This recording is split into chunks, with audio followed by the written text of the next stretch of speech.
All right, it's 6 o'clock and we're having the Newfane Selectboard meeting, April 5th, 2021. We have Mike Fitzpatrick, Shelley Huber, Katie Johnson Applin, and Ann Golub.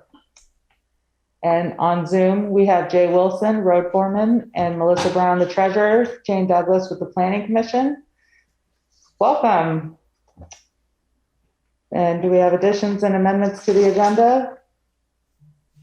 I was just saying that if we could move the correspondence from the Carr family to our discussion in old business to the dog complaint. Is everyone okay with that? Yeah. Sure. Are there any others? And we will do the approval of the minutes. We have the January 18th minutes where Mike, Shelley, and myself were in attendance.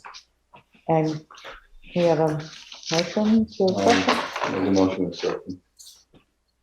I'll second it. Any discussion? All those in favor say aye. Aye. Aye. And then the February 28th, we had a public hearing and we had the Board of Liquor Control where Mike and myself were present. And per conversation with VLCT that Juanetta had, that Mike and I can go ahead and approve those just for the record. I'll make a motion to approve it. I'll second. All those in favor say aye. Aye. Aye. I guess aye. And then the March 1st informational meeting, town meeting.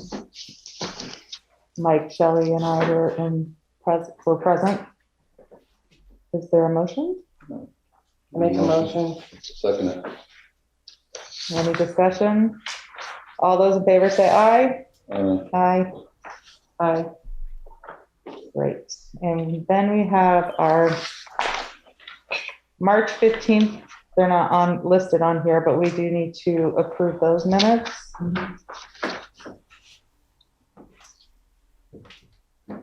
Is there a motion? I make a motion to approve. Second. Any discussion?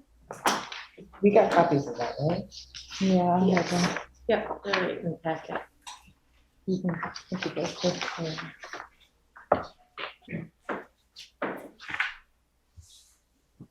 Was that the organizational meeting? No, that's the last meeting we had, and we did an amended draft minutes with a correction. Oh, okay. Okay. Is there any discussion? All those in favor say aye. Aye. Aye. Oh, I do have a discussion. Yes, go ahead. I noticed in the minutes that under the administrative assistant report that there were received back 10 accepting and 2 declining, and there were 3 vacancies. Town Energy Coordinator, Animal Control, and additional representative to the Wyndham Regional Commission. Then also, I think we're also looking for a lister, aren't we?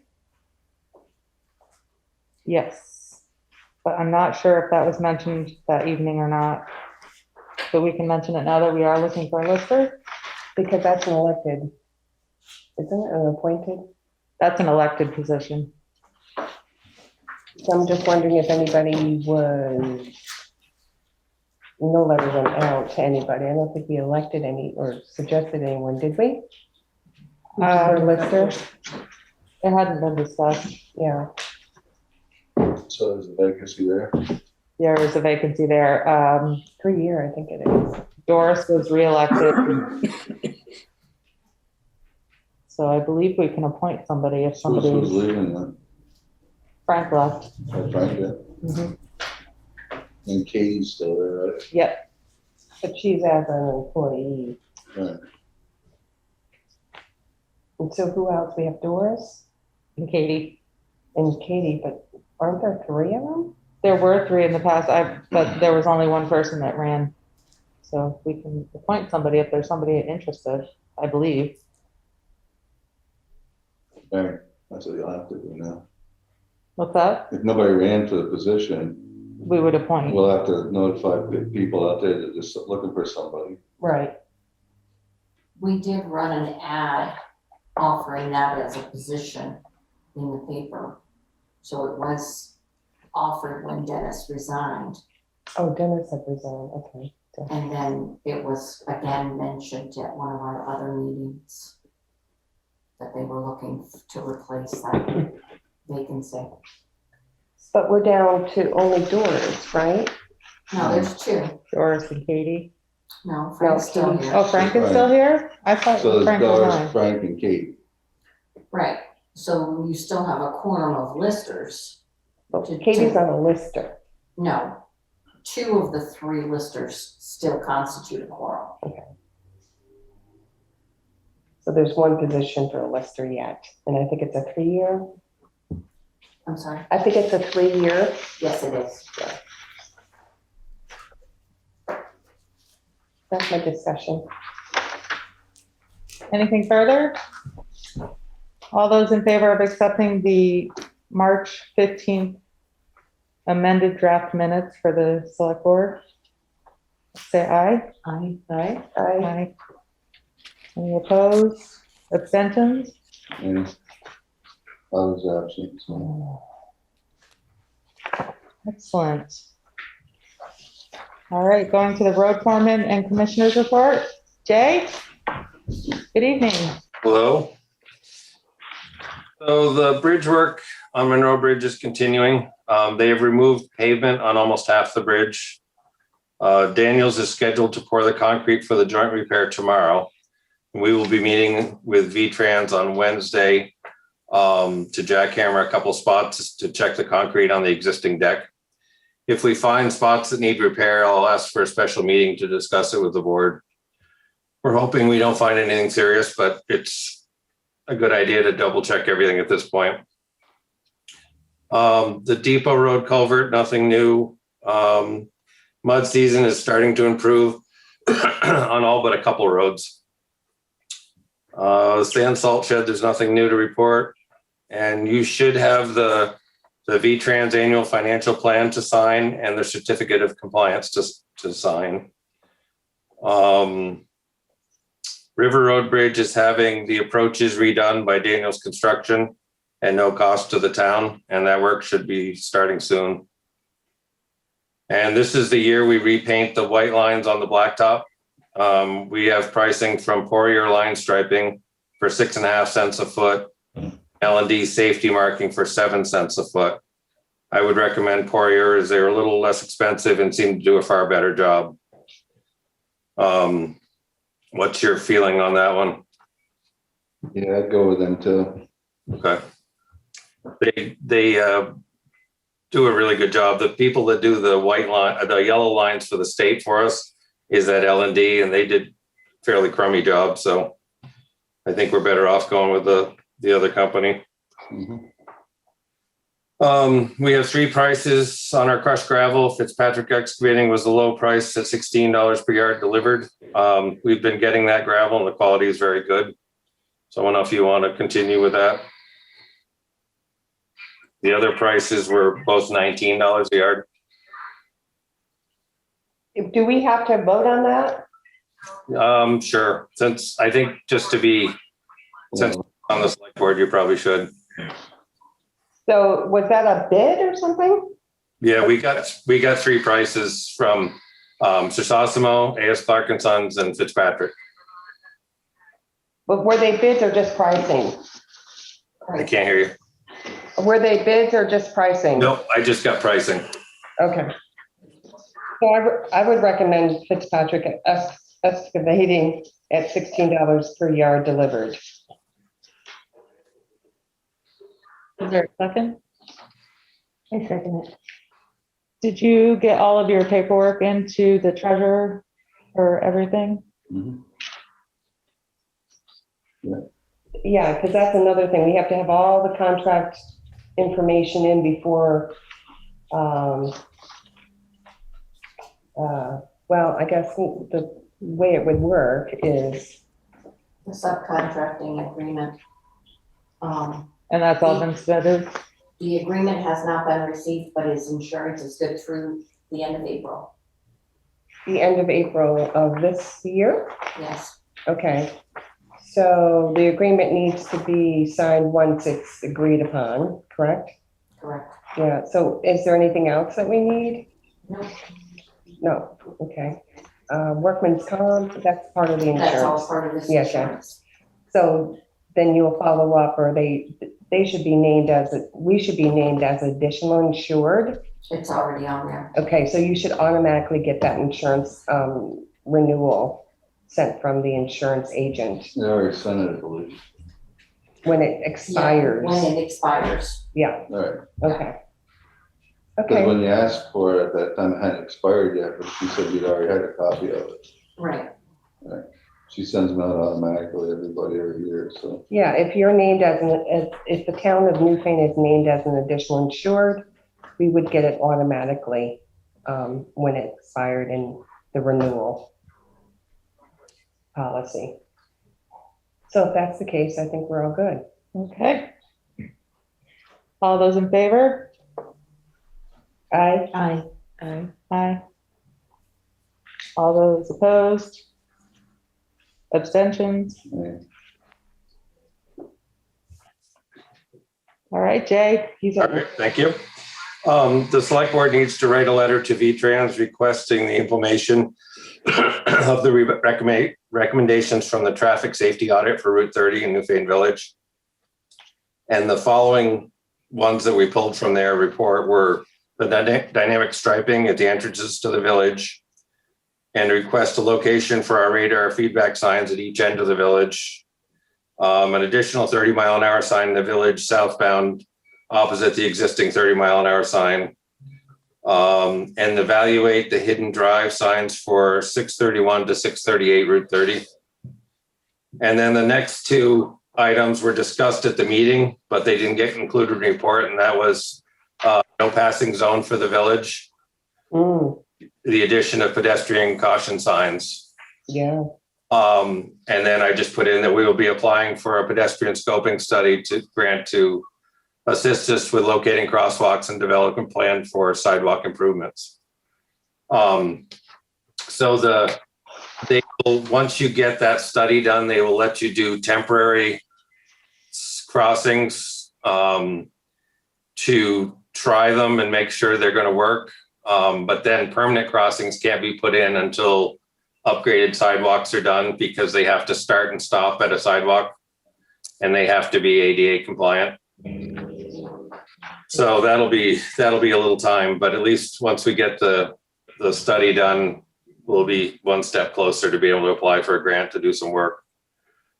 And I had written to Pam Thurber from V-Trans, who's the head bridge person, with concerns from the bridge inspection report about the Green Iron Bridge in South Newfane. And the state had assumed responsibility for major repairs after Irene, and the town does routine maintenance. And I copied her response below, but the bridge is in the truck detour because of the covered bridge. And I've asked Wyndham Regional to look at this bridge to see if it can be moved up in ranking. Because it's really not a bridge that we want to let go to the point where they're going to close it for 6 or 8 months to completely rehab it. So if we can do some work along the way, that'll make more sense, I think. And Chris Campney from Wyndham Regional is going to kind of review this bridge and see about making a recommendation. And I won't read her letter, but you guys can read it. Just, they've got a lot of bridges and that wasn't a priority and so forth. So.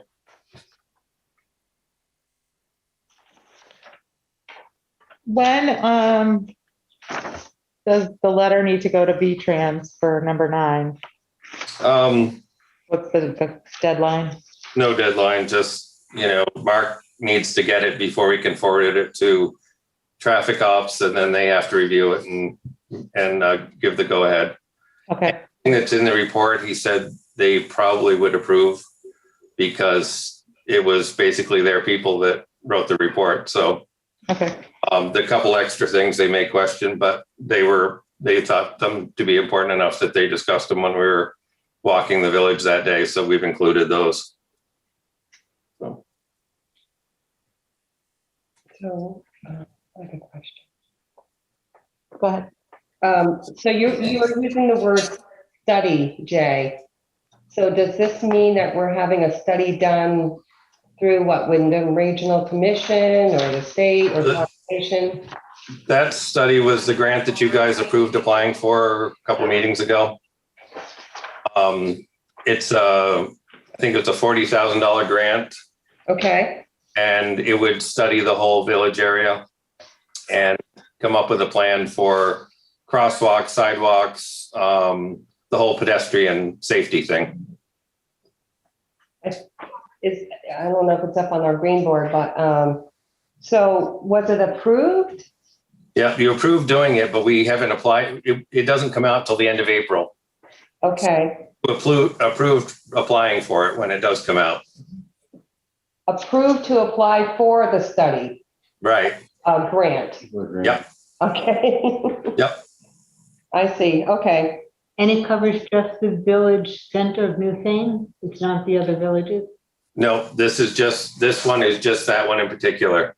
Yeah. We've done a safety audit for the other villages last year, and we've implemented a lot of the stuff that was recommended in those already.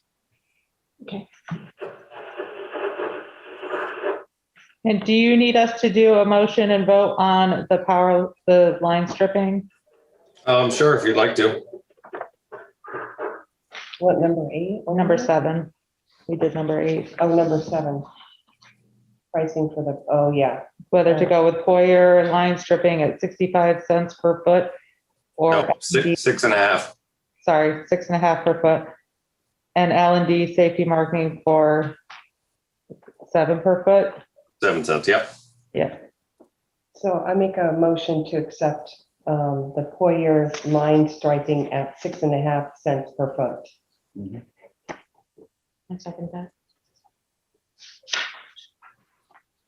Is there any discussion? All those in favor for Poyer line stripping, say aye. Aye. Aye. Excellent. That's all I've got. May I ask you a question? On Dover Road, right across in South Newfane, across from the general store, the old general store, the guardrail that come out of the ground, I think it must have gotten hit by a truck or something. No, when they were pushing back snow, the loader caught it. Yeah, the people that do our guardrail work are gonna fix that when they come down this summer. Okay, very good.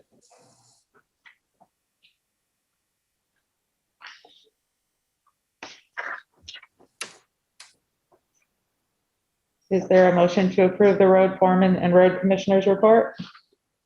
Yeah, I'll make a motion for it. I'll second it. Any further discussion? All those in favor say aye. Aye. Aye. Thank you so much, Jay, for all your hard work, and all the guys too. Next is Juaneta's report. The hazard mitigation Zoom information for the 2 upcoming meetings, April 12th and the 21st, have been added to the website and placed on front page forum, as well as the information on the ash borer infestation. Thank you. I have enrolled in a series of financial trainings sponsored by Vermont State Auditor's Office. These trainings are offered free to municipalities. The first Zoom class is Tuesday, April 6th, and the series will conclude in November. I'm taking an online class to improve writing skills. You will continue to see improvements in this area. I have been asked by the DRB to create a Zoom link for the public hearing on April 28th for the bylaw amendment for the natural burial ground on Sunset Lake Road. This information is available on the town website. There was a complaint of illegal dumping of trash on Loop Road. Jay was able to place a sign within a short period of time. No other dumpings have been reported. I completed this year's registration for the system for award management. This qualifies Newfane to apply for federal grants and emergency funding. It needs to be done annually. There was a request for a change in health and dental insurance coverage. I need to get a clarification from the board in order to process this change.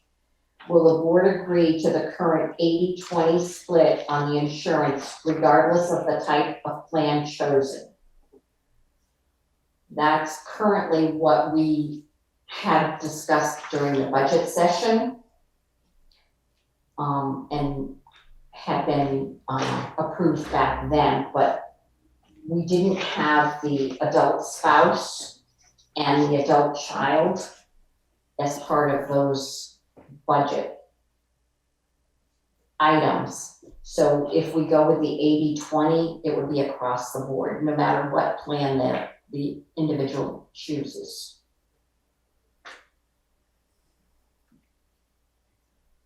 Melissa, I see that that's under your report as well. Do you have anything you'd like to add to that? No, that's currently what we have right now is everybody is at 80-20. So if you add the adult with children or the two adult person, then it would be across the board like Juanetta said. 20% meaning that you would have to pay for 20% of The it? employee pays 20%. The employee pays 20%. Yep.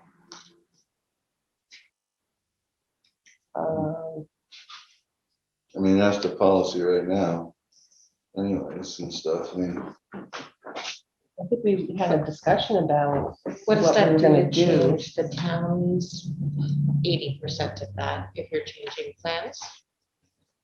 what's that? What does it increase? What does it increase? Does it increase? And if so, how much does it increase by? Yeah. Now, what's this one for the dental, you say? The dental. Well, it's for the dental and In the the health house. insurance, right, Melissa? The 80-20 is. Not the health insurance, no, just the dental. Just the dental. So what's like, I guess you could probably, to show them the difference, what's like a family plan, what's the singles or double, whatever? When I was reviewing the memo that I sent to the employees December 10th, under the health insurance, the adult with child was the same as an adult with a spouse. Right. And that's what we came up with. Where was my?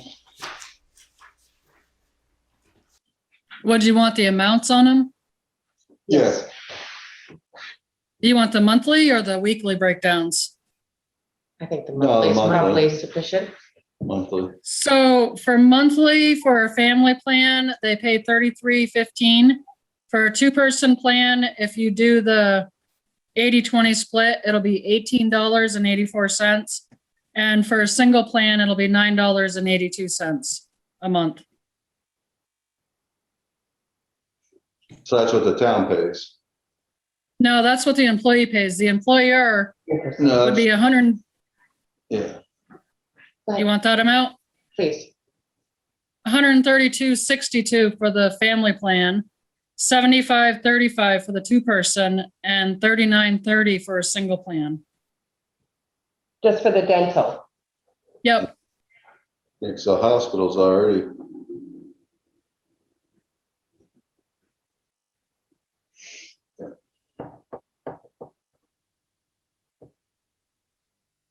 What is the difference compared to what was in the budget previously? I feel like I'm not getting the whole picture Yeah. here. I'm Did we getting have dental before? pieces. I'm not getting. Yeah, we've had dental. It's just Juanetta was on a family plan and she jumped down to a two-person plan, which we've never had before.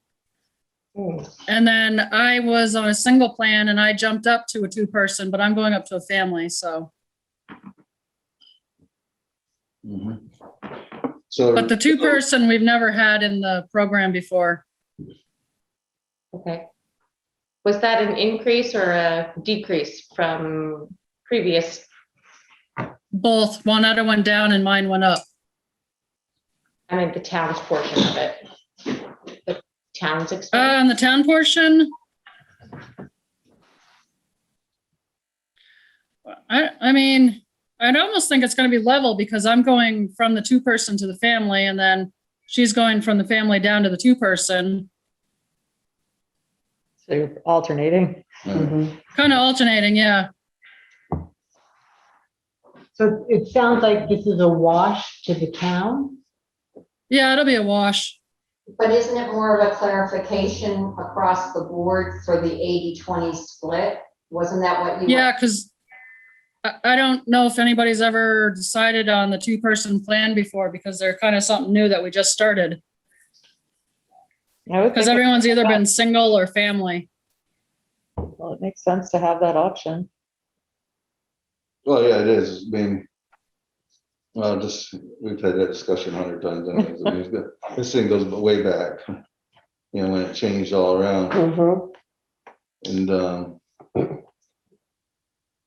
you know, It's always been on Delta Dental. It's just never been used by the town, I guess is a better way to put it. Okay, the so, insurance jumps every year anyways by a lot. right, You know, and that was the problem, like when we went into everything like that. It was always an 80-20 plan.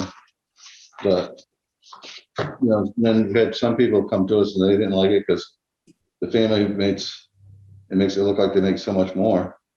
Because they have such a high insurance. Mhm. Compared to a single or a double. That's, I mean, what's the insurance cost for the town for like 5, 6 employees? It's 150, 60,000 now, is it? For total medical and dental. Do they have life insurance? No. No. So,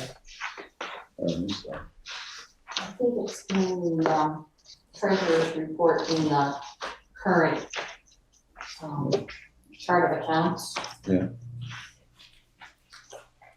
We could do that another time, but I mean, Yeah, it's just, that's fine. you know, that way they could see what it all is and stuff. And I was hearing a new dental carrier, not a switch in what, Plan. sorry, my confusion, I apologize. Do we have a motion to accept that?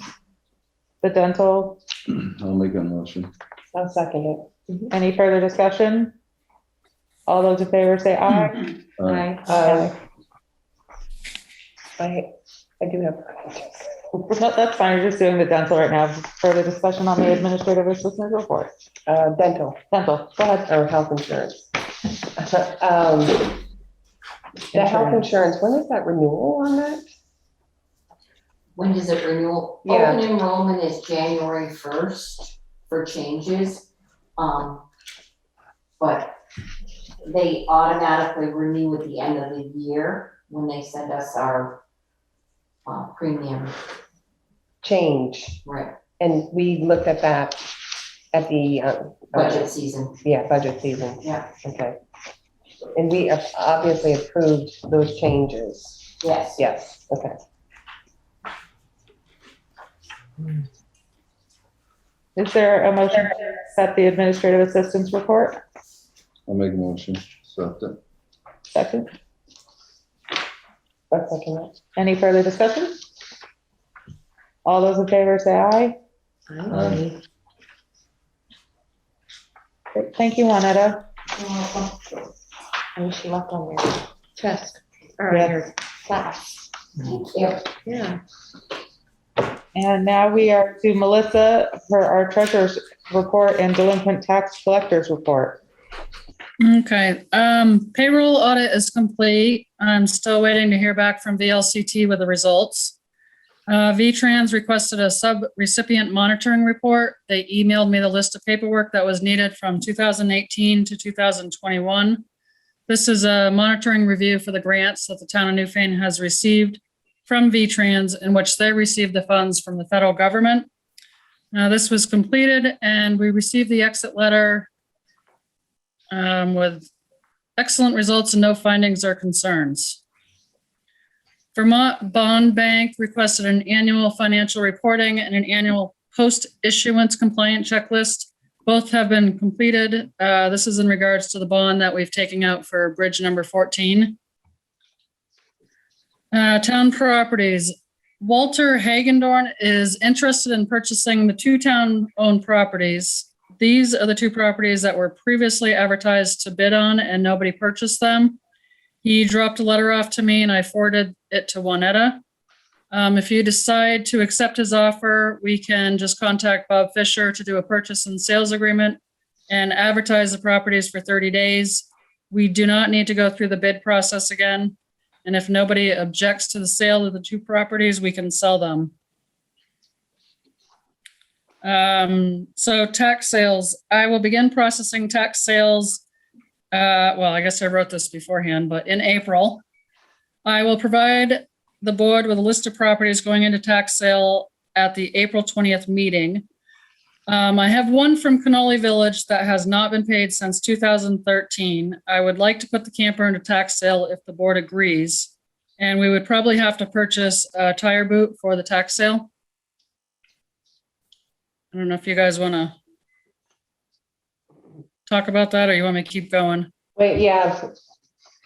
You can read these reports when we have to talk about them, and it's hard to catch up with some of it. The camper does exist, correct? The camper exists. Yeah, I had a list of them and I've actually collected the money from most of the campers except for this one. Okay. So my concern is that if I don't go through the tax sale with this one, then it's gonna kind of set the tone for next year that they're kind of thinking that I'm bluffing. Because I've collected in the last 2 days from 2012 up to 2021 in taxes from the campground. Wow. How much? Well, they're all small amounts, so I think total is probably around $3,000. Oh, That's yeah, good. good work. I mean, the only concern is I don't know how great of a camper this one is. Yeah.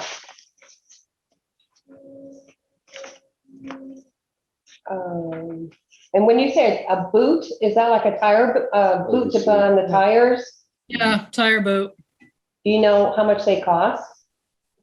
I looked them up. I think the high end is about $70 to $75. Oh, Low end is maybe $35. Seems like a reasonable investment yeah. for the town. What's also the state's take on these assessments? I know we've talked, just to bring people up to date, about these camper on campsites and campgrounds. What's the The price state- on them? Well, no, the state is still requiring us to levy an assessment, a tax assessment. Yeah, so if we, like, say $10,000 is gonna be abated from the town each year, 3,300 of that would go to the town and the other 6,600 would go to the state for the school system. But if these campers do not pay that, then the town has to pay that 6,600 on these campers.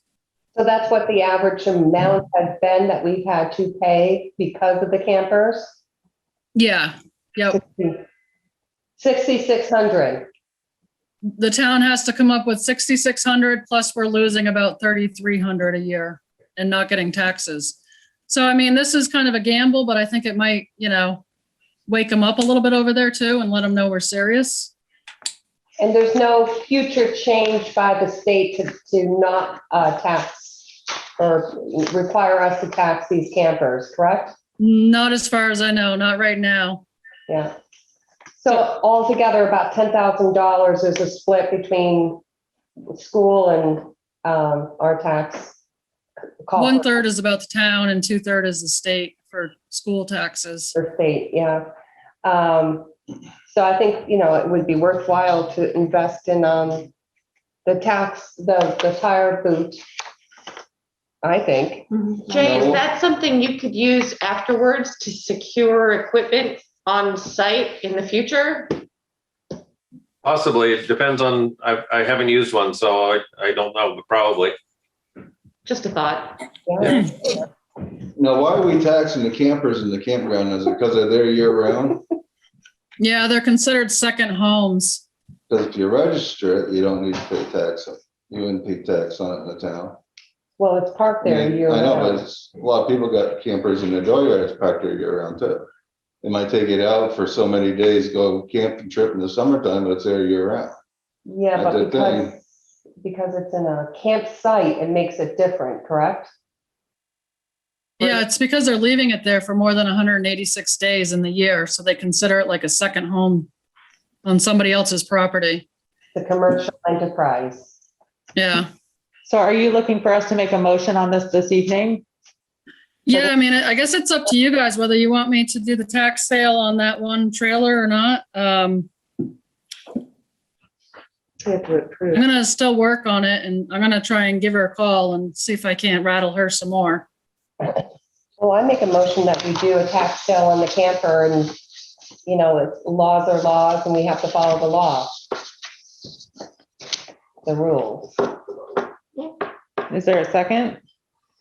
And you've been, you know, she's been productive in getting some monies that have been Yeah, since what, 2013? 2012. Wow. That's great. Wow, congratulations. So, Is there any further discussion? Shelley made a motion for the tax sale on the camper, which Ann seconded. Further discussion? It's just gonna stay together. All those in favor say aye. I, Any opposed? Abstentions? Ayes have it. Do we also need to approve the boot? Purchase of the I'm not boot? sure because it's below the threshold. Do we need to Right, approve? I don't believe we need to approve. yeah, I it. don't, yeah. I would say, go ahead and buy the boot. And, Oh, by the boat? Okay. yeah, Who's gonna put it on? can you work with Jay? You and Jay work with each other on the boot? I don't know how it works. I have no idea how it works either. I guess we can figure that out, correct? Should probably ask the sheriffs, right? Wouldn't they maybe know? Yeah, it's a good idea. Could I ask the think we have sheriff. to ask the sheriffs to actually install the boot. But let us know, Melissa. I think it would have Yeah, I'll find out. at least because we don't have a contract with the sheriff. Right, just ask the Okay, state police. Or state police. Somebody. Okay, yeah, I'll find out for sure before I go through. We're not gonna do the actual tax sales till June. I'm gonna start them around April 15th to the 20th, and then Bob doesn't want to do them until June. Okay. Well, you have time. Yep. I also have two properties that the owners have passed away and the families don't want them. If I sell them at the tax sale, the town of Newfane would have to pay for the attorney fees due to the fact that they don't owe that much in taxes. One of the properties is 5 years behind, but only owes approximately $200. Both properties are small and don't pay a lot per year in taxes. Is this something that you guys want me to also add into the tax sales, or do you want me to, I don't know, hold them for another 5 years? Where are they? What properties are they? Now, one of them's on Grimes Hill Road and one's on Railroad Lane. They're both about an acre of land. I've talked to both of the executors of the estates today. And the one on Railroad Lane, he just said, let it go. He doesn't want it. He's not gonna do anything with it. It would cost him too much money to open up a probate up here in Vermont because they're both out of state. And then the other one, the guy wants it, but he wanted me to put his name on the deed, which I obviously can't just do that. So that executor said he might bid on it.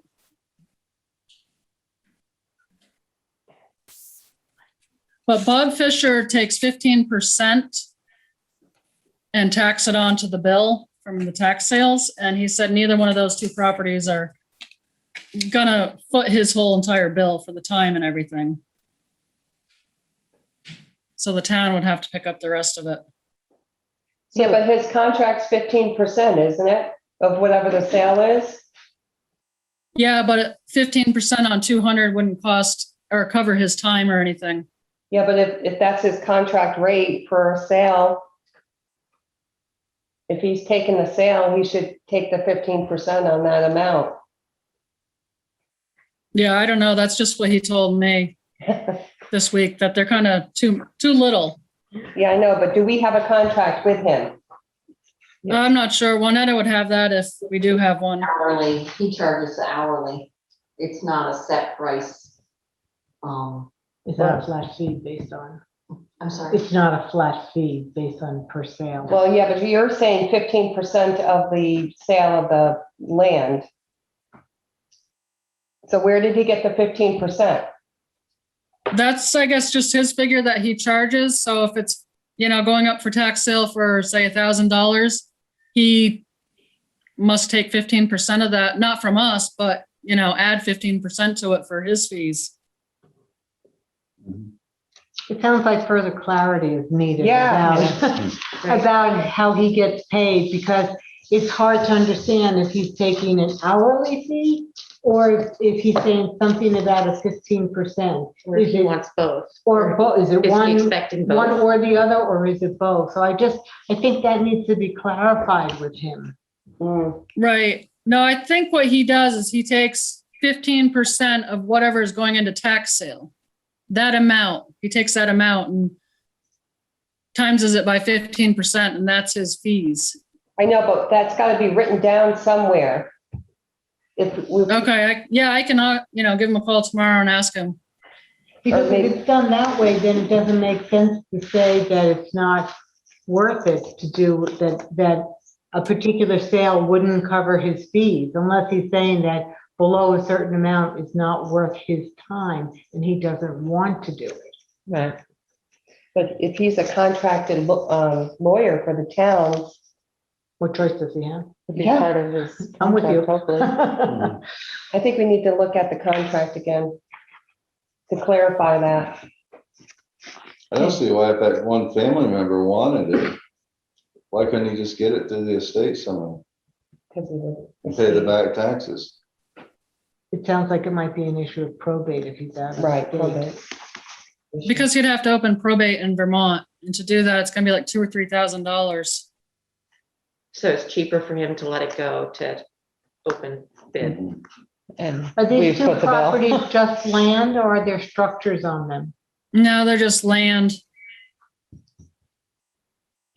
Do you need a decision from us tonight on what to do with them? No, I can wait, and on April 20th, I think, is your next meeting. Yep. Would, I will have the list of all the properties for tax sale for you guys to go over and And would you approve or not approve. have a conversation with the lawyer and just clarify his billing? Sure. Okay, thank you.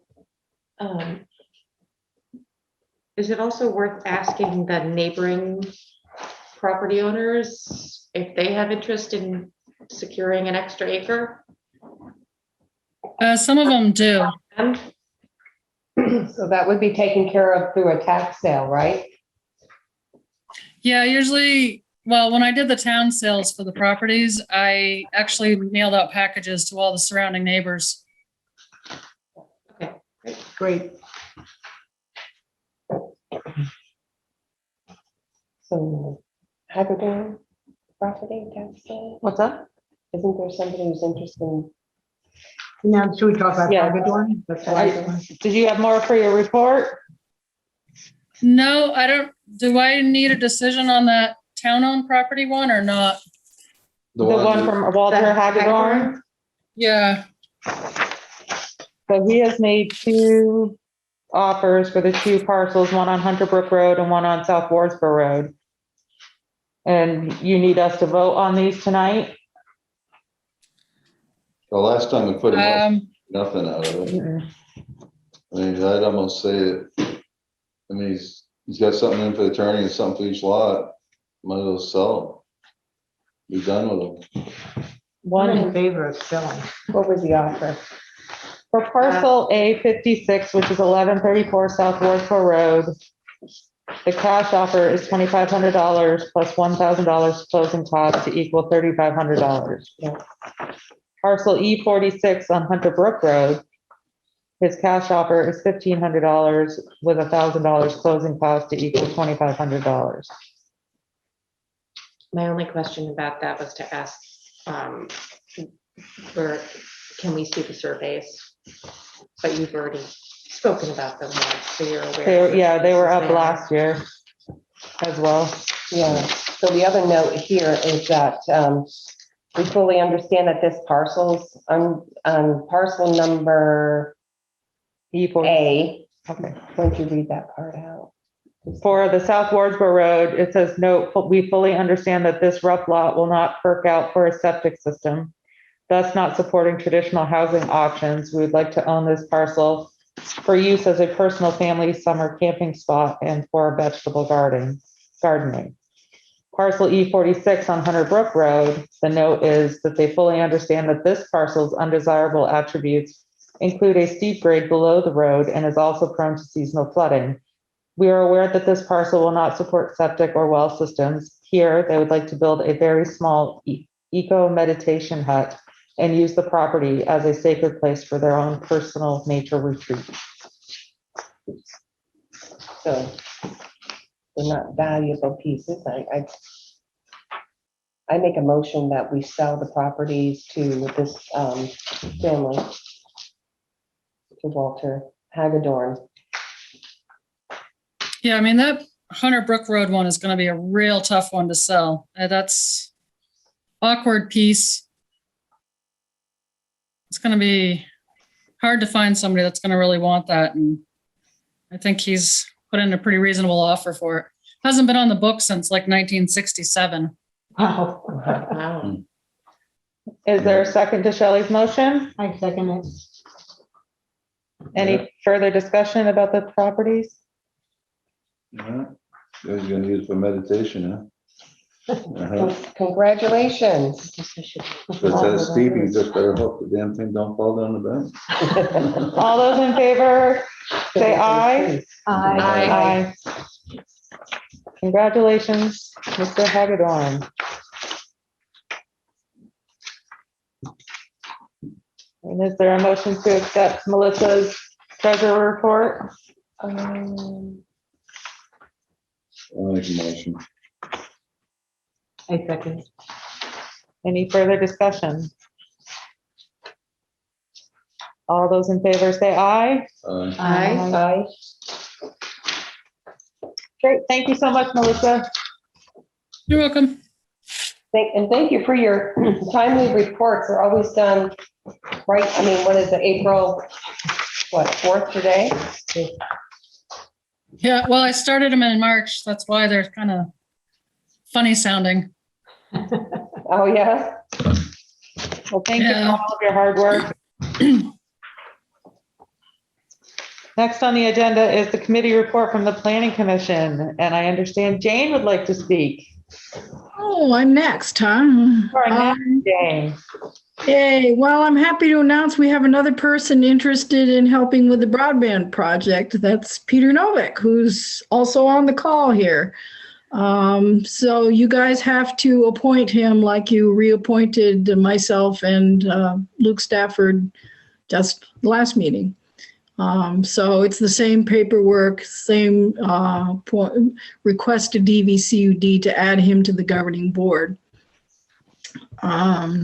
If you can do that. I don't know if you have any questions for Peter. I haven't talked to him too much. I'm not sure he's really understands what he's getting into, but welcome to the project. And why would you like to join the board? We're just, Oh, He's you're on on mute, mute. Peter. You're on mute. We can't hear you, Pete. How's that? Is that better? Much Yeah. better. Oh my gosh, technology. So I live on Daniels Hill Road, which is off Adams Hill Road. And we have Adams Hill Road, Toby Hill Road, and Daniels Hill Road. I think about 35 households up here, many with school-age children. wow. We rely mostly on ADSL, provided through Fairpoint typically. And for folks that want it, there's satellite, but that's also asymmetric, and it's not always as reliable as it's made out to be. So I'm just one of those people that's interested. I moved here from Washington, D.C. many years ago, and I'm interested in, when I got up here in 2011, I had to go to the library to use the internet. So And if folks if remember Irene, before Irene, we had pretty bad cell phone service. We had. So I'm just one of those people that would like to, help row the boat with an oar in the water to help us achieve more broadband. There's a lot of little programs that support this. I guess there's money out of CARES. There's other pots of money that the public service folks up in Montpelier have. There's initiatives on their website you can tap into. So when I saw that there was this opportunity, I just emailed Jane and said, "Hey, I'm up here and I can help with this kind of stuff." So she said, "Well, would you like to be an alternate to the Deerfield Valley CUD, Communications Union District. District?" Yeah, it's a mouthful. No, it's only got one vowel and 4 consonants, so it's a tough one. So yeah, I said, sure, I can try to help do that. So that's why I'm here. Well, that's wonderful. Thank you so much. Well, I would just vouch for Peter. I worked with him on the old schoolhouse in South Newfane. He helped us with a lot of different projects that we had there. He's great. Awesome. Thank you. Yeah, so you simply have to move to appoint him and then fill out the same form. If you don't have the form, I can send it to Winetta again. I still have it, thank you. Okay. I make a motion to appoint. I'll second it. All those in favor, say aye. Aye. Aye. Congratulations. I also. Oh, thank you. Congratulations, Pete. Shelley?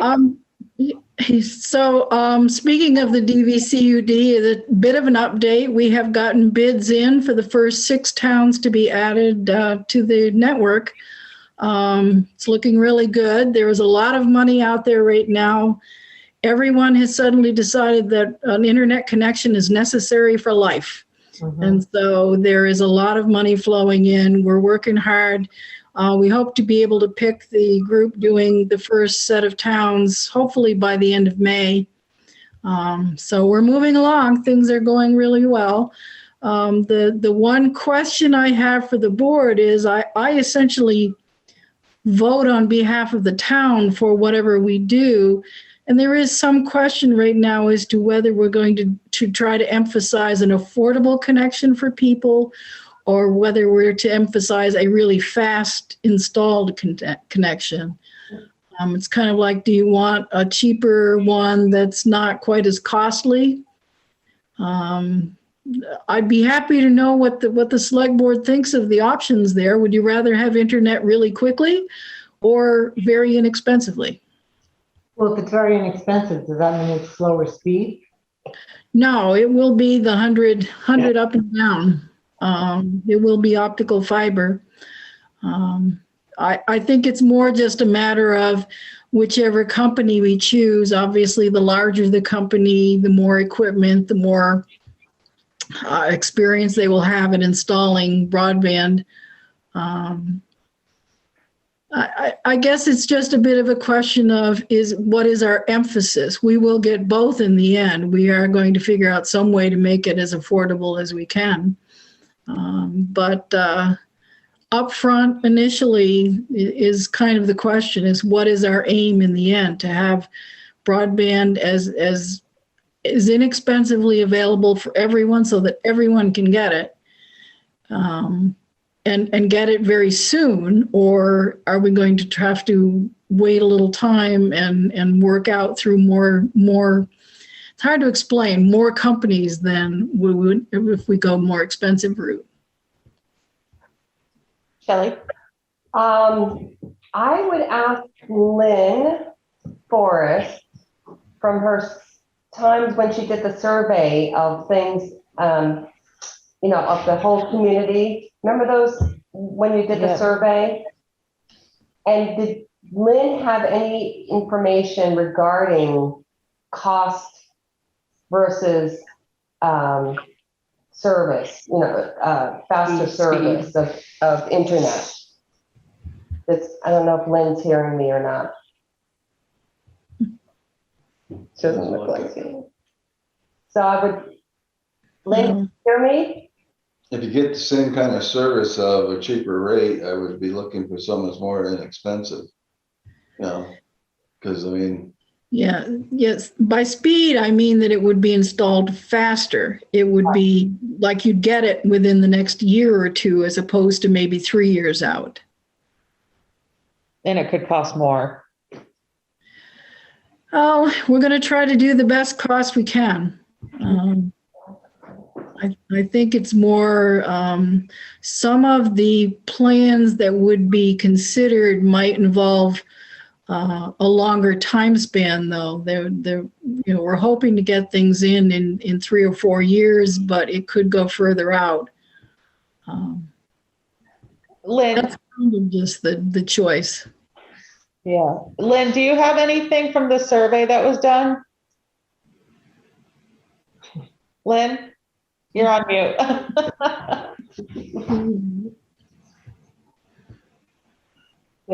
Hi, Lynn.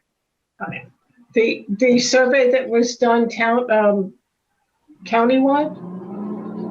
For the planning commission, it was done for the planning commission a few years ago. couple years ago. Maybe you had That question wasn't asked. There was another survey that was put out by the district, I'll just call it the district.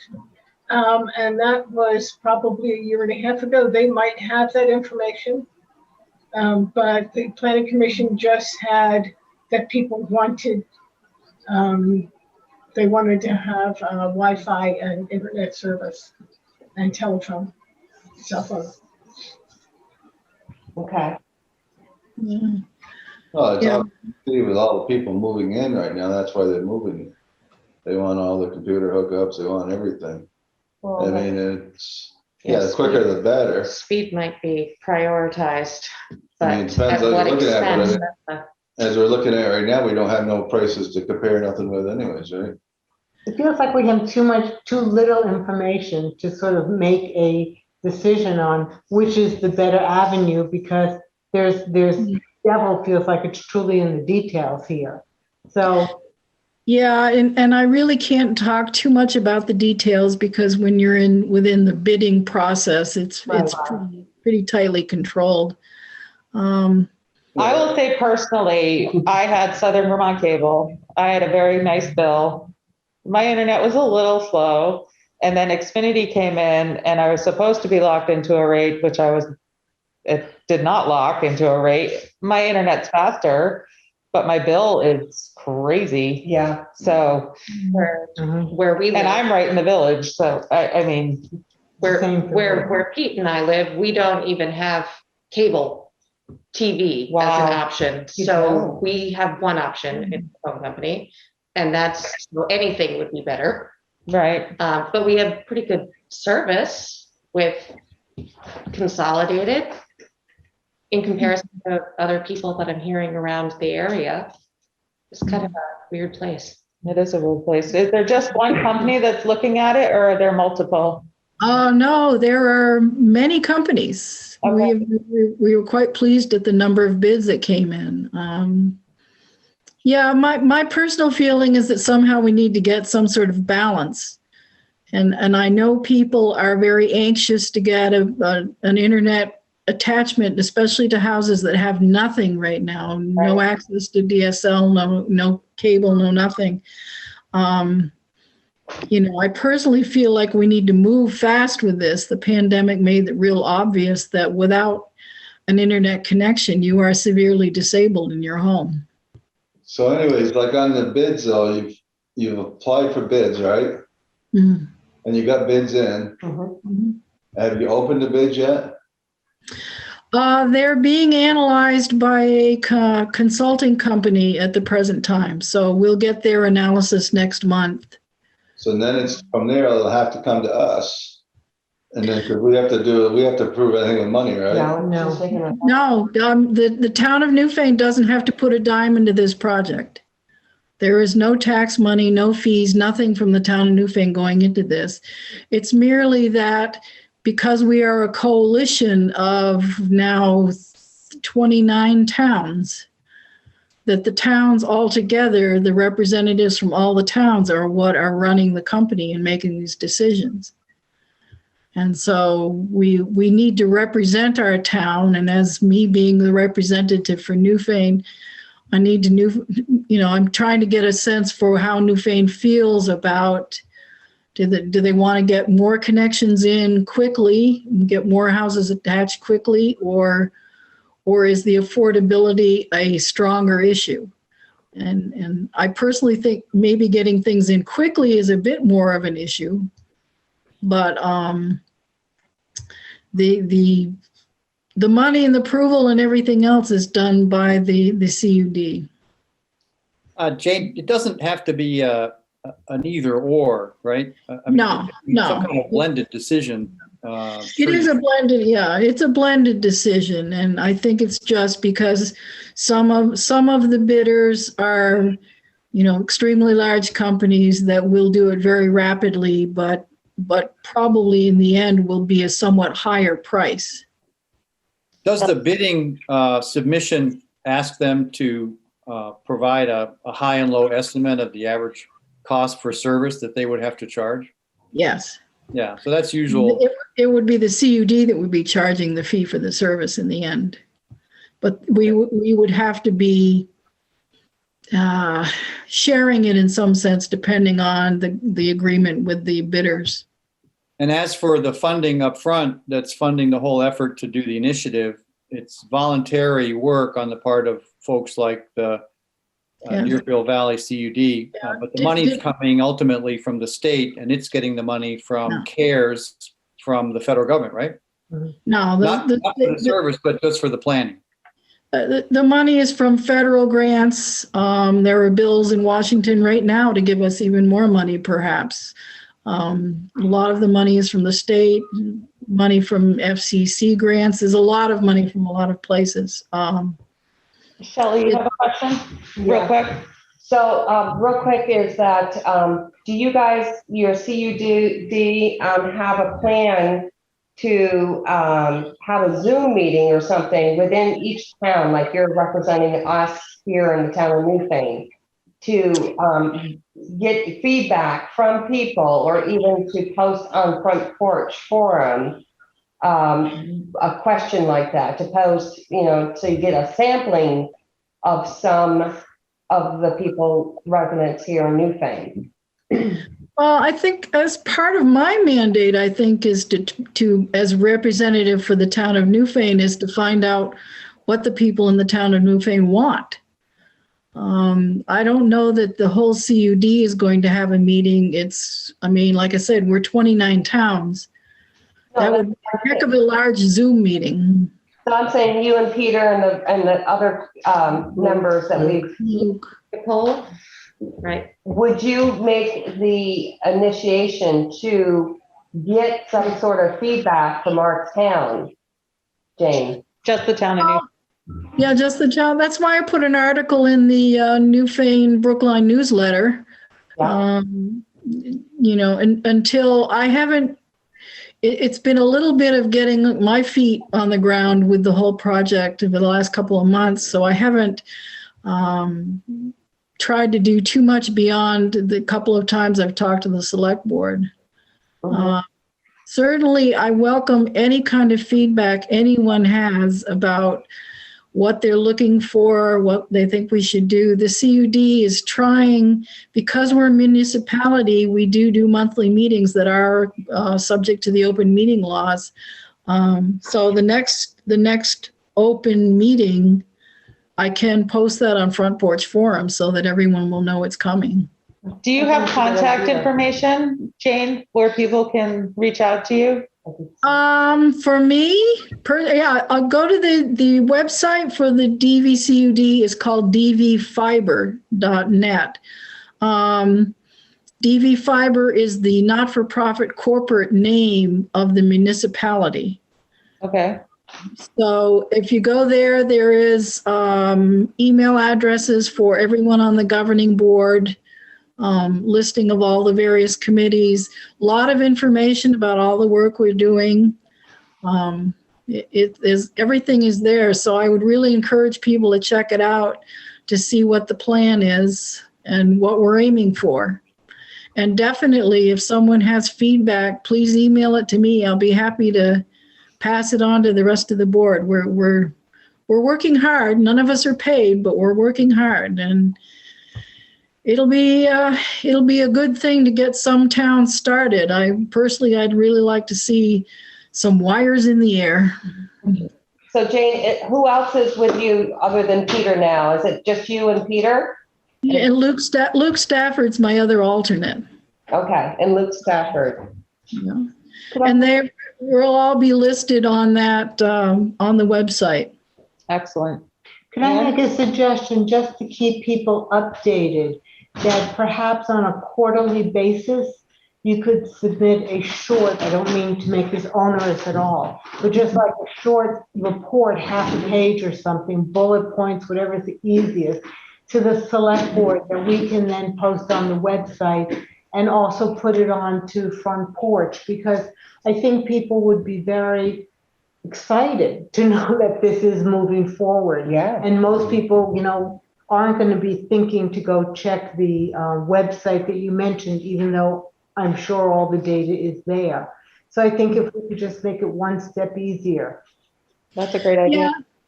Yeah, the next big step will be the choice of the first 6 towns, moving ahead with the first 6 towns. So I'll definitely post something. I'll send you something when that's happening. That would be great. Thank you so much. Just to formalize it, I would suggest that we make this, let's say, quarterly, unless you think some other timing is better. But I'm not trying to make this onerous for you, but just a really simple communication device that we can easily get it out to the whole town. Okay, sure. Great. Thank you so much for all of your hard work. And thank you, Peter, for stepping up and being a part of it. Yeah, thank you very much. Look forward to it. Is there any further discussion? Okay, so now we are at scheduled members of the public, and we've already discussed Walter's request for the property. And we are at unscheduled members of the public. Is there anyone who'd like to speak?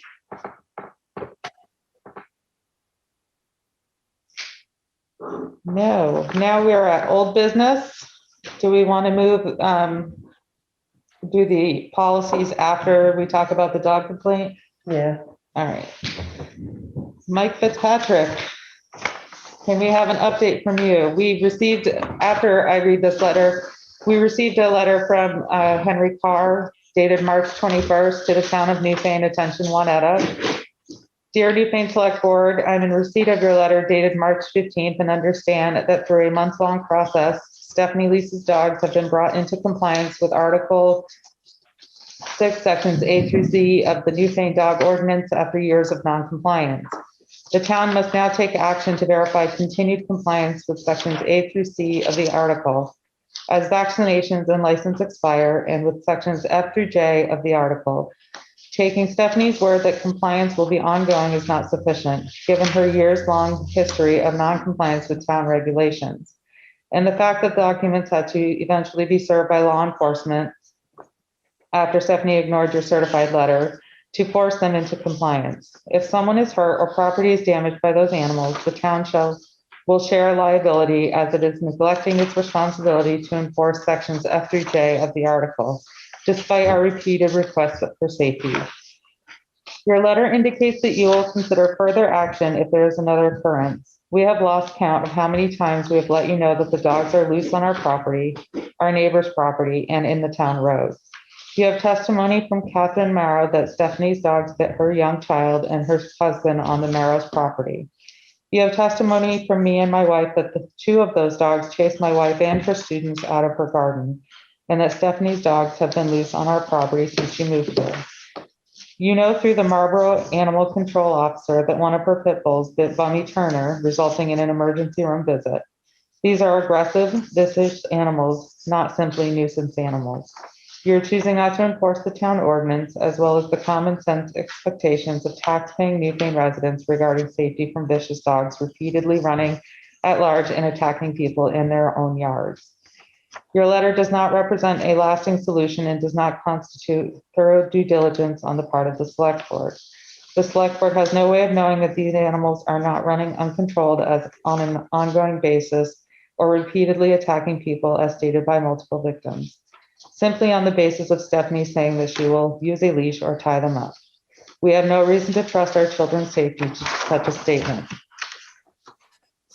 Simply tying the dogs up does not seem foolproof, sustainable, or humane, and is likely to make the dogs more aggressive over time, until such a day as Stephanie again fails to control them, as is her habit, and someone is attacked again. Since our initial complaint to the town, she has repeatedly been seen slowly driving our property line, calling for her dogs. So it is obvious that there have been and will continue to be mistakes. Our babysitter is not able to be armed in our own backyard in case the vicious dogs get loose and attack another child. That is an unacceptable burden for the town to place on us. At this point, failure to require Stephanie to construct a dog-proof fence and verify ongoing compliance is negligence on part of the select board. She has said she has plans to construct a suitable fence in the years since she has moved here, but she has not done it, especially considering Stephanie is widely known as an active drug user with numerous law enforcement encounters since she has moved here from Long Island. She's an unreliable person who is not trustworthy when it comes to controlling dogs with a known attack history. The town must either permanently remove the dogs or mandate and verify that she has constructed a dog-proof fence of suitable height, construction, and depth below the ground to contain them. I put up several hundred feet of fence near my property line this winter as a deterrent. And for all I know, she took credit for that when Mr. Fitzpatrick. However, my fence is not dog-proof, nor should it have to be. And there's nothing stopping her dogs from running around the end of the fence or down the road as they've done so in the past. This is not the sort of relationship that we expect to have with our neighbors or with our town government, but you leave us no choice as you inexplicably have not made arrangements to have an animal control officer from elsewhere cover the town.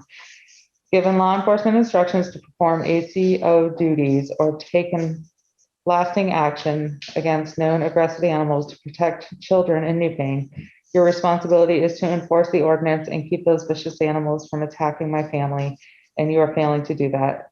You have testimony from 2 separate neighboring families that they have been chased or bitten by these animals, and 3 separate dog bites documented, including a child. What more could you possibly need to remove these animals or force her to build a dog-proof fence before someone is named? Please inform me of all developments as this directly impacts my family's safety. Thank you, Henry Carr. And you have been in contact with the dog owners? Talked to her again. She sent one at us some pictures. Right now, they just got them on like a long leash or runs. She said when she takes them, she walks them. They have muzzles they put on them. She said she only walks 2 at a time instead of 3. And she said something about when the spring got here, they were gonna put up a fence, so. Okay.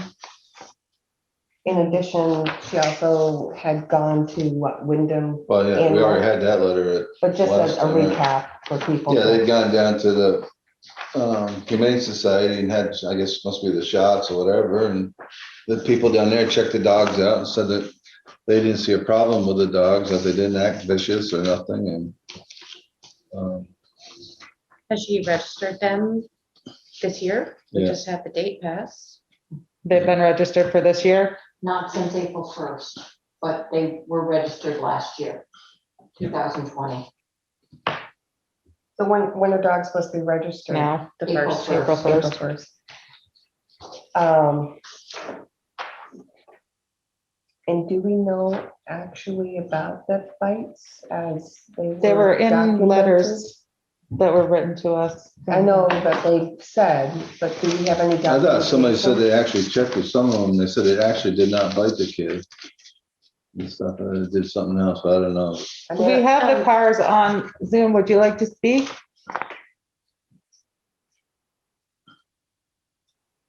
We can't hear you, Henry. You're on. The question.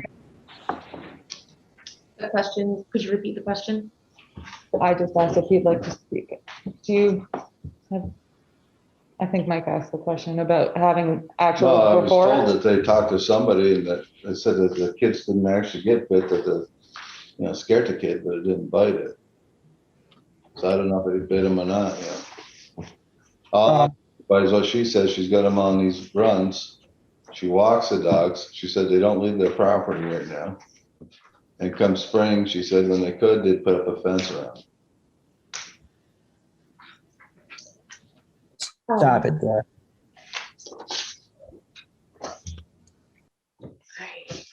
Just for point of information, when I did speak with Catherine Marrow, who was the neighbor to Stephanie up on Beech Tree, she did say that the dogs had come after her small child. I think she was 9 at the time. She was wearing outdoor snow pants and a jacket. And the dog bit her, but didn't break the skin. And she had also mentioned that her husband had been walking in the woods. I don't know if he was hunting or just taking a hike. And the dogs had come up aggressively behind him in a threatening manner, but didn't, make contact. Mhm. And that was a conversation that I had documented in some of the memos that I had previously sent the board. Well, didn't we check into it once and we were told we couldn't just go take the dogs? We can give them notice because there is an animal control. Well, that's what we've done. ordinance. We give notice to them. Yeah, and. We've done probably pretty much all we can do as the town. The other thing, like we said before, they go on Henry's property. He has a right to shoot the dogs. And I told her that. Not that we want to see him shot. He don't want to do it. That's the only other alternative right now, I would say. Because we can't go get the dogs because nobody's going to take them anyways. Can I ask for some background information here? Can you clarify for me where we are with the animal control officer? I know Juanetta, you attended a meeting, but I didn't completely understand because I didn't have the background. I didn't understand the minutes that you sent out, what the context was. If you could explain that, and then if it could also be explained, when I read the dog ordinance, it sounded like a dog could be taken away if it was threatening and attacking, etc., and until an enclosure was built. So it seems to me that at least is, if I'm correct, an option to consider. But could we first start and could you explain where we are with the animal control officer? I've been working with the Wyndham Sheriff's Office, and they're setting up a regional animal control officer, but the contract wouldn't actually take place for us until the end of June. Why? That's when the contracts would be, he's The still in fiscal the, year starts July 1. right. But have they hired an animal control person? They have contracted with somebody to be their animal control officer. And that would be the person that we would be contracting with as of June.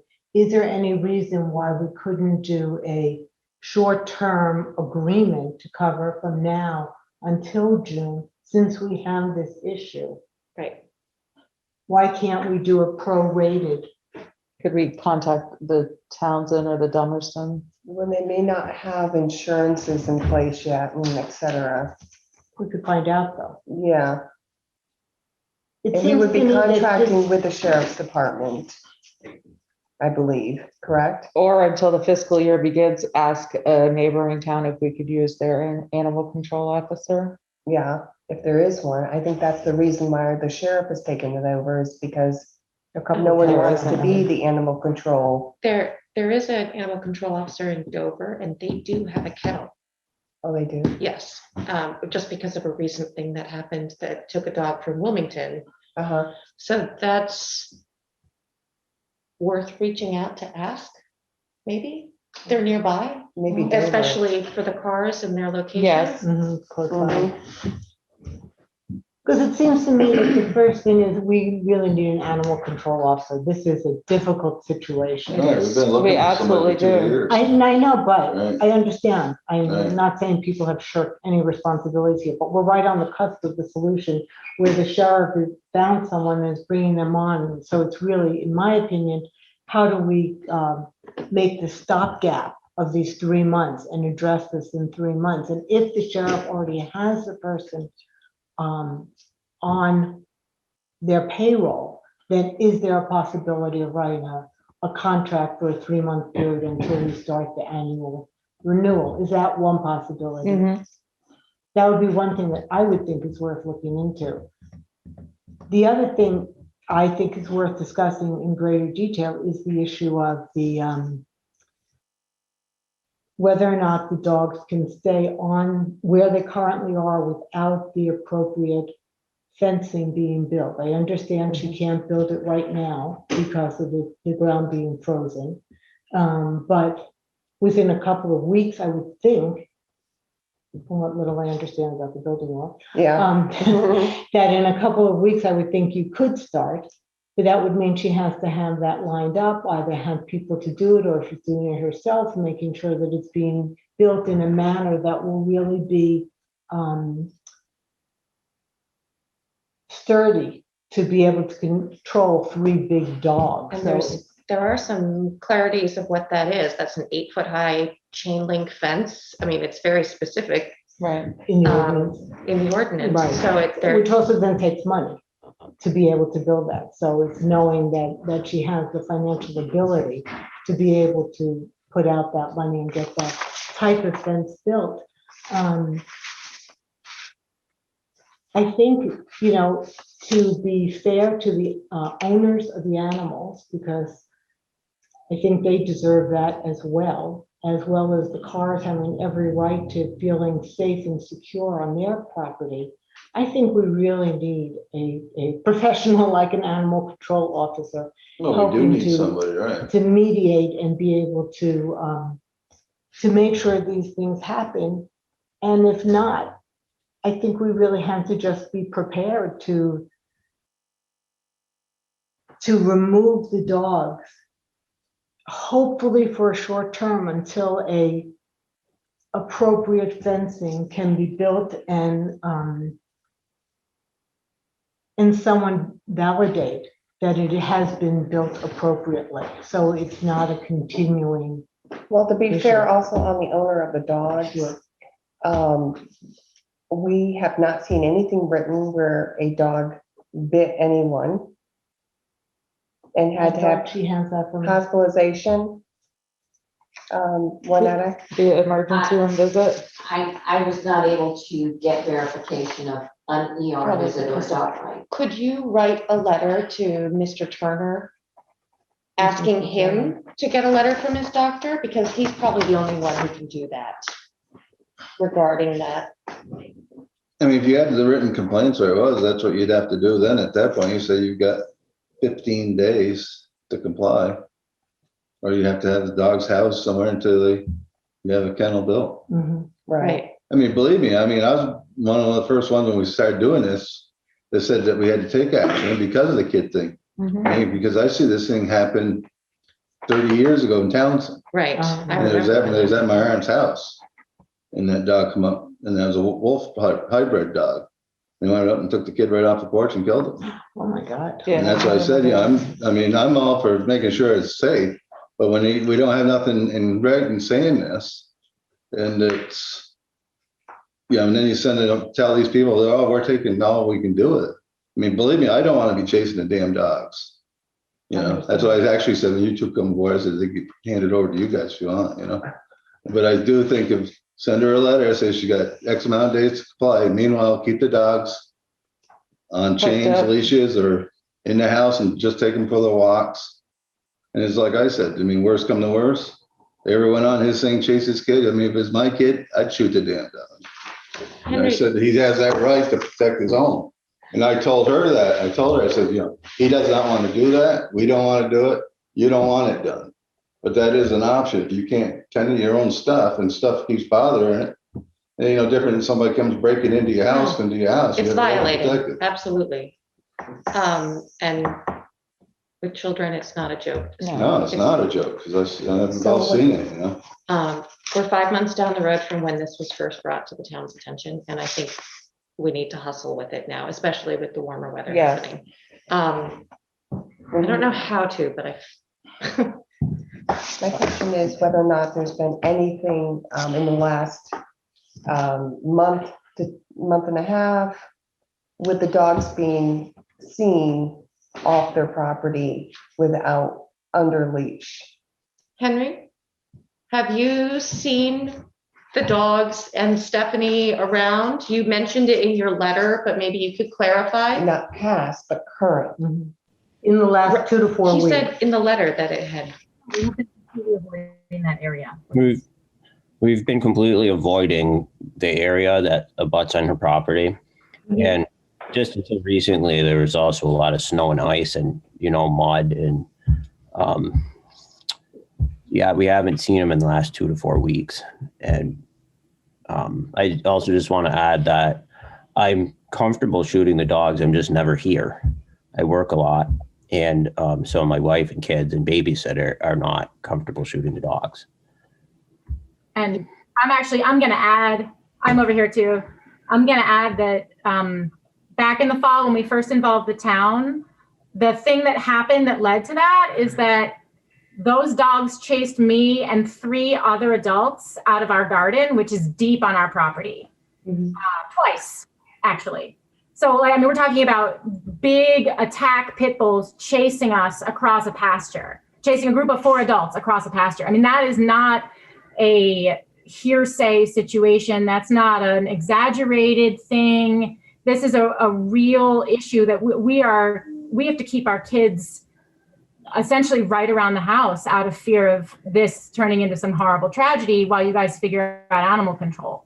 Right. So I really appreciate you even thinking about it, but we're at a point now where we can't wait another spring, summer, and fall. This has been happening. Stephanie's dogs have been making free with our yard since they've lived here. And it's only since she got the aggressive pit bulls that it's really become this sort of scary crisis we're in now. Yeah. But we can't have a whole nother growing season of this. It's I can't just lock my kids in the house while we wait for Stephanie to maybe build a fence one day. The problem is she's really inconsistent. Like she'll do good for a while and then all of a sudden they'll just be roaming free. Yeah, she has a lot of obstacles. Mike, when was the last time you were up at the property to just check That was in? when I talked to her the first time. And then I said supposed to send the pictures Okay. and just send us the pictures. Would you be willing to make another trip up there just to tell her that we've discussed this and that we're hoping that she would implement some type of fence during the springtime to Well, that's what she contain told the me animals? anyways, but I said, what you're gonna have to do, if it sounds to me, is you give her X amount of days. If, And X amount of days, if it doesn't happen, the dogs will be secured somewhere else until she gets her thing done. Yeah. So there needs to be a handwritten letter, or not a And handwritten, until there that needs to time, be she a written keeps them in the letter. house, Right. So as I said, I think one of them might as well write the letter up. We had a letter drawn up by Bob Fisher that she had so many days from the time that she was notified by the letter to comply. Otherwise, they would be impound. She would take the cost of the impoundment. And in order to get her dogs back, she had to comply. And the compliance was to build the fence? and that was, did she receive the letter? That was the certified letter she didn't accept, correct? No, Right. it was later decided by the board to pursue other means. So that letter was not sent. What was the other means? To make personal contact, to try to get her to comply. And that's where we're at now. And that's when Mike stepped forward to do that. Well, because the state police said they couldn't go do something, and this was, Right. there's nobody gonna do nothing. And she had the appointment with the Humane Society, and that was pending the notification. But we did have the letter drawn up by the attorney. I would be willing to go there. I will bring some mace with me and wear my leathers and go. To do what? To talk with her, deliver a letter, all of the things. I can even bring copies of the dog ordinance for her to have in her hand. I would suggest you don't go alone. Yeah. I would suggest that 2 people probably go. Yeah. Just to err on the side of caution. And I also think if one out of you could call the Dover Animal Control Officer and ask them for some advice on what they would do. If we could hire him to do Yeah, this. even if we And, could hire yeah. them That'd be the best. That would be great. to even, if she doesn't have a fenced area, that we have them boarded until that's done Right, and it's approved. That's my thought. I would agree. That would be great. Yeah, And we then we will can get get a hold on of this. Bummy Turner too and see what happened with him. Yeah, All right, so write a letter. Who's Bummy Turner? so Doesn't they work have- with Juanetta on the His letter. son works for me, Chum. And then would you be willing to go with Katie to Yeah, I visit? mean, like I said, why don't we have her call Dover first thing tomorrow and see if them guys, if we could hire their guy, because he'd be a little more professional, Mhm. and send him right down. And do what, and remove the dog? Or Tell her she's got X amount of days to do it, How many And if- days? and he could I check the believe it's situation 15. out. Is If it he 15 feels like days? they're secure enough or whatever, you know, I mean, until she gets the fence built. And if it isn't done within so long, that they will be removed. So what are we asking her to do? Is keep them in the house or on the leash while they're, only to walk them, not to. When put they're them out? outside, they need to be on a leash or chained Restrained. All right, so that they're not wandering loose onto other people's property. And, okay. And then we're in the house, and then if we find any reports that these dogs are off chain or off leash, Wandering freely. wandering, they get picked up and taken to, say, a pen to be boarded. Does that sound right? Yes. Where would that be?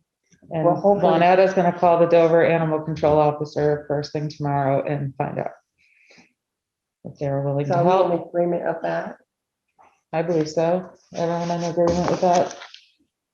And so we would advise all the neighbors. And I don't know if we need to make any formal note to those residents in writing that these dogs have been a nuisance concern. We're working on it. If they see any the dogs roaming, to call the town office. Does that make any sense? Yeah. Yes. And speak to Winetta. Because we don't have an animal control person. Correct. So let's say what, a 10-mile radius? it's Oh, that's huge. Too much? I 5? would say I would if they say see the it's more dogs off radius. of their property without a leash. If they're not on the dog owner's property. If Right, they're on right, right. Any That would other property. include- That would include them, that would include, wherever. Well, what I'm saying is if we notified them either by a phone call or a written document to the residents in that area, so we're covering, we're notifying people. Do we do it by registered mail? How do we do it? I mean, I think we need to have some details here. Mhm. how do you do it? So we call the BCLU VLCT. and ask them, because that was one of the things that Well, it we wouldn't can hurt. do. because- You can definitely ask them. Well, I think in Whatever advice conclusion they of have. tonight's discussion of it, we should be sending out a response letter to the Carr family. And then we can CC that letter as to what we've discussed and what we're going to do to the neighbors around all of that property. And that way, everybody has documentation of what we've discussed this evening and what we're going to do going forward. And then after Juanetta talks to the Dover Animal Control Officer, we can have another letter go out with what she has learned. Do you want to say 3 to 5 mile distance, or what kind of a distance are we been notifying people on? I don't know the area out there Fairly that well. localized where. it's Beach the Tree issue Lane, being. is it Stratton Stratton Hill Road Road. and The Dover Road, Dover Road. there are a number of houses. yeah, I just don't know Did how. you see her dog, Mike? Hmm? Did you see the dog? There's just one dog there. The day I was there to see it. They're inside. I didn't go in her house. Okay. I ask only because there was a brown dog that came up to my house 10 days ago. And Did it look like one of these? it's a little bit hard to tell. I took a picture of it and my Yeah. husband and I were looking at the dog, trying to figure out if it was the same. But Mhm. I don't know. I think So we'll first- go ahead and get that done, and then we will send you out a letter confirming everything we've discussed tonight. Is there anything else we can do? Can I just say one thing?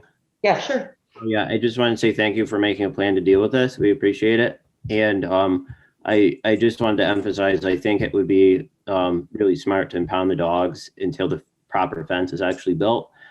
She's been telling people she was going to build a fence literally for years, and it's hasn't happened. And if anything, the situation's gotten worse with the fence. And I truly wish she was able to build a proper fence that the dogs just couldn't get out of. That would be great. But I think until then, I think it would be really smart to impound them, unfortunately. Okay, well, we'll find out what the Dover Animal Control Officer does and take the proper steps from there. And make sure that she knows that she needs to keep her animals on a leash whenever they're outside of her home. Well, it's like I said, in the letter, we give her 15 days. I don't know why we're Meanwhile, backing the off dogs of that are, letter. huh? I don't know why we're backing off. of Because she that never letter. received the letter. She chose not. She purposely never picked up the letter. What's that? Okay. It's a tactic. She purposely never picked up the letter. I don't even really remember what the letter says though. I don't know if it told her she had to build the kennel, had to do this. What we're telling her is now you've got 15 days to erect this thing. Yeah, give Meanwhile, her a the dogs, timeline. if they're gonna stay with you, gotta stay within your house In there and only taken out on a leash. to walk. And if it isn't done within the 15 days, the dogs will be removed until further notice. I like that. That sounds great.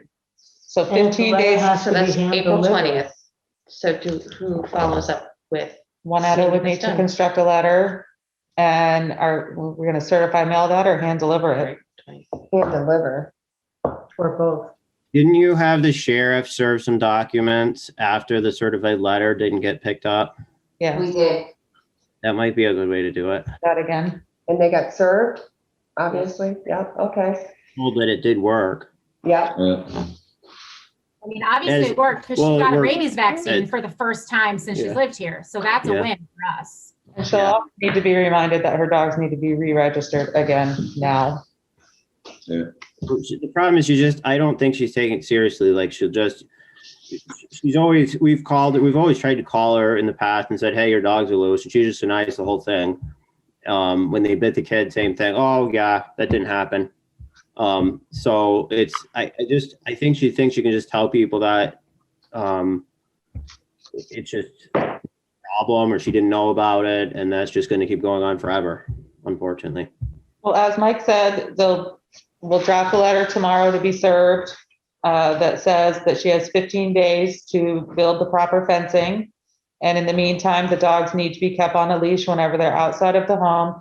If they're found wandering, they'll be impounded until proper fencing is made. And what about if you do find the dogs off, can't they call the state troopers? We have a contract with I them. don't think they do that. Because they don't do it. Well, but now they have them animal control. Well, at least if you could call them, Last time it took hours it for would be them. recorded. From the Yeah. time last time. When the dogs chased me out of the garden last summer, yeah, it took hours for them to come here.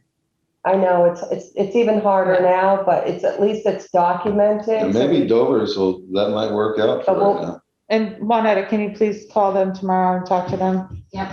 and find out what they do and if they are willing to help a neighboring town?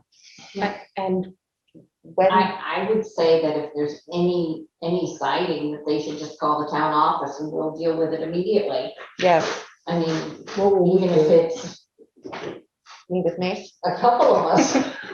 I mean, we have the gloves, we have the pole. yep. I have a crate at my house, I spent 7 years I living have out of that a corner. chicken house that's not being used. Excellent. I mean, we do have possibilities.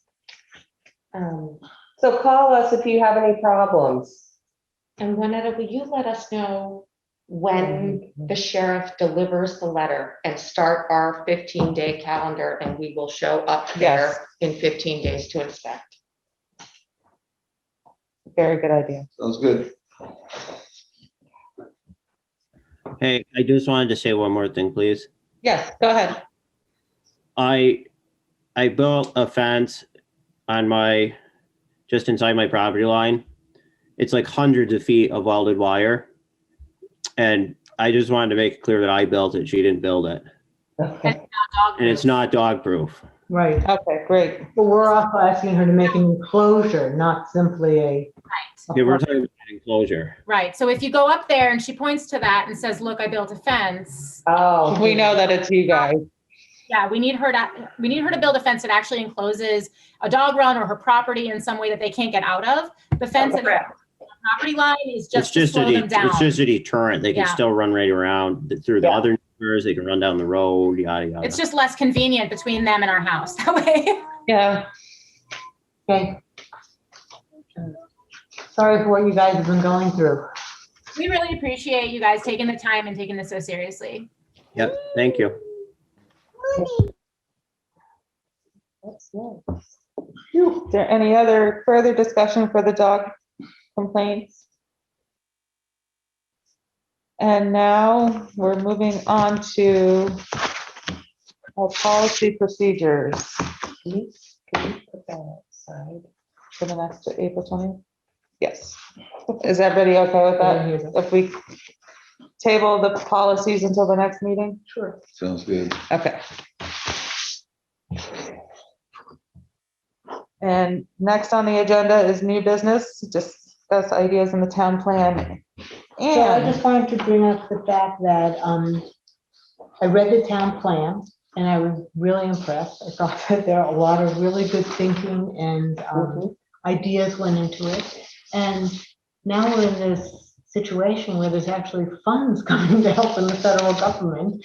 And we don't know exactly what they're willing to fund, but we do know that money is being allocated to every state, and from every state to every county and every town.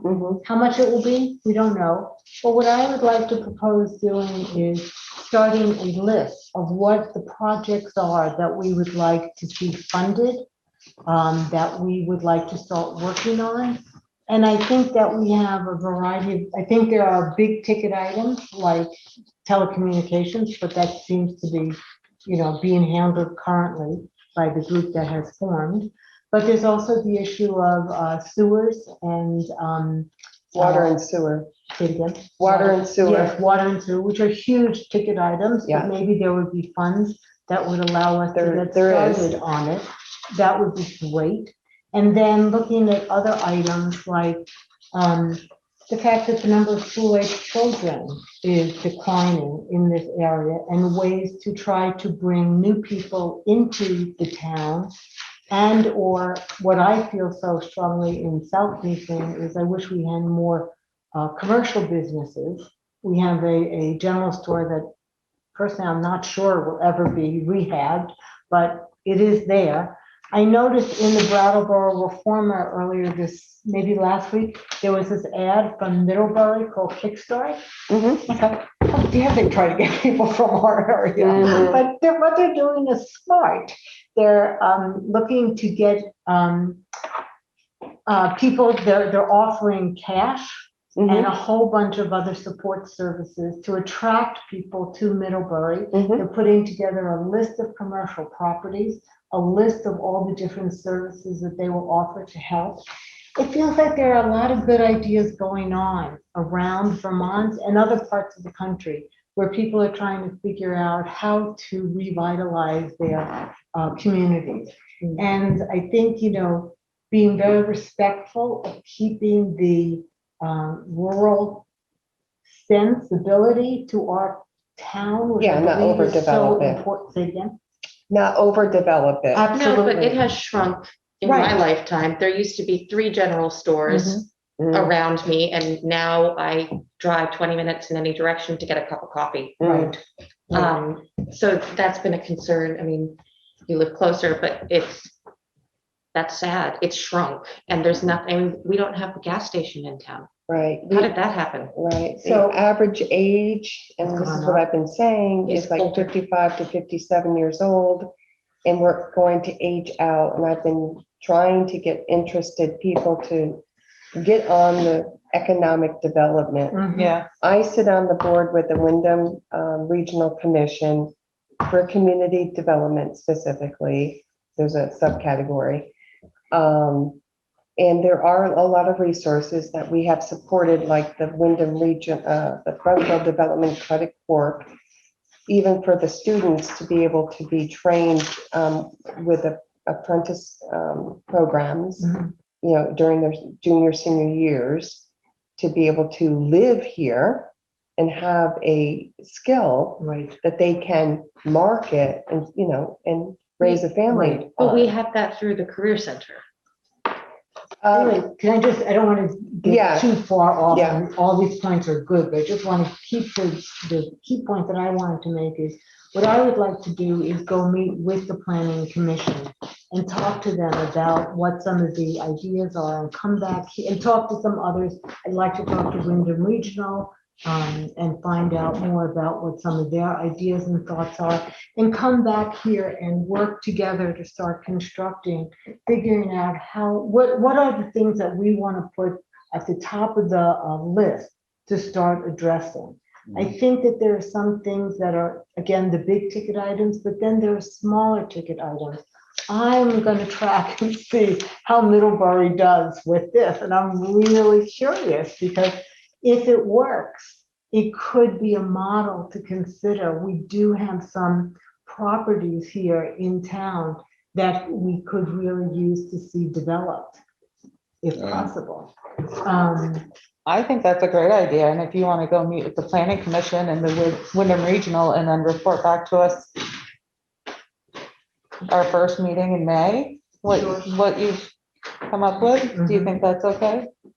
Yeah, Wyndham Regional, I'm trying to think of what they're meeting, I think, bi-monthly now. Bi-monthly, For the regional, but I'm sure you could talk And I'll with Chris. for the Chris community Campbell, development talk to committee him. that I'm on. I mean, Right. I can assist, you know, with getting some information, that Okay. aspect, but Lynn, like, you know, we were referencing Lynn before. Mhm. Lynn was part of that whole I know, community. I've spoken with Lynn about Yeah. this, so. So they had a list of top things that were being verbalized by the Right. residents here. It's in the town plan. It's all really Oh, yeah, nicely laid yeah. out. It's really, Lynn has really a- well done. Lynn, you want to talk? Hi, Lynn? Lynn. I'm just waiting to let you know that Kate is representing the planning commission and is here tonight to speak to some of the things that Anna's talking about. Okay. Excellent. Welcome, Kate. Hi, thanks, Lynn. There are actually, but Lynn, Jane, and I, there are three of us from the Planning Commission here tonight. And I think it's fair to say on all of our behalf that we'd be delighted to have you join a meeting and to have a conversation about things in the plan, your question ideas. I'm the newest person, so I have the least deep knowledge of Jane, Lynn, and everybody else, but we've been working on updated sort of summaries and ideas, and it would be great to discuss these together. There. And when do And Jane, you, please chime in if you want to. does the planning commission meet? We meet on alternating Thursdays. I'm just pulling up my calendar to tell you our next meeting, which is this Thursday. Am I speaking out of line? It's second and fourth. Second and fourth. Okay, so this. Oh, yes. April 8th. April 8th is this Thursday. What I'm in the wrong month here. Yeah, this Thursday, second and fourth. At 6 PM? Yep. So this month it's 8th and 22nd Via Zoom or in person? via Zoom. Okay. The link is always in the agenda, but we can make sure we resend it. Okay. Okay, great. As this week is, our meeting is this Thursday, perhaps we could devote a good part of the next meeting to brainstorming or discussing whoever wants to come from the select board to the planning commission meeting. I'm sorry, say that again, Lynn. I didn't follow that. I didn't hear what you said. Could you say that again, Lynn? I'm sorry. Sure. Our next meeting is this Thursday, even though it's the second and it's the same week as you guys. Right. But the way calendars work. So I'm just suggesting that probably this week's agenda is already set. Ken handles that. But perhaps we could set aside our fourth Thursday this month to start the process of, unless Ken calls a special meeting or the select board calls a special meeting. It would be great if we could meet before the 22nd, if only because monies are coming available. And it would be nice. Yeah. As far as the planning commission, I believe Ken gets back in town. He's available, I think, Thursdays, Fridays, and Saturdays. Or he's not teaching those days, but we could try to plug him in for some of his schedule. I don't know everything that he does, and I know he has counseling and teaching schedule, which is why he's not at this meeting. I see. I'm a little confused, but Lynn, do you want to just let me know if this Thursday would work for the planning commission, if there's room on your agenda? I think so. You don't think so? No, I don't think there's no room. I would imagine there is. We could always shift things around. Okay, so I'll assume that I'll show up this Thursday and that there will be room, and if for any reason there isn't, let me know. Okay.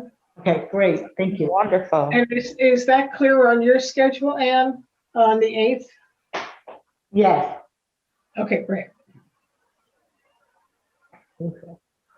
I cannot attend on Thursday. That's all right. And And you will report back? Yes, I will report that. Excellent. 8 o'clock. we're going for 8 o'clock. 6 o'clock on Okay. Thursday. Is there any further discussion on the ideas for the town plan? I'm glad we have ideas. Now Yes, we got to put it into action. And get it's the gonna money. happen. The planning commission submitted at the request of the select board in, I believe it was November 2018, a list of our recommendations that the select board consider as quite important for the town of Newfane, going along with basically they were quotes from the town plan of items and recommendations that were built into the town plan. So I think it's super great that the select board at this point is seriously considering working on some of those recommendations. That's great. So thank you very much. Yes, because I believe back then that the select board had asked for the planning commission to come up with some short-term and long-term goals. So it would be great to start working on them. That would be wonderful. Thank you. Thank you all for coming. So now we will be moving into an executive session.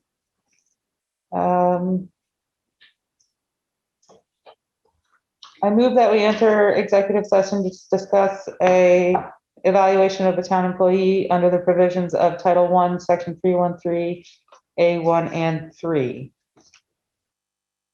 Can I second it? Did you say? I know, we vote, all those in favor, say aye. Aye. So we are coming out of executive session at 8:21 with no decision made. And moving into pay orders. Thank you all for coming to our meeting, and we'll see you on April 19th.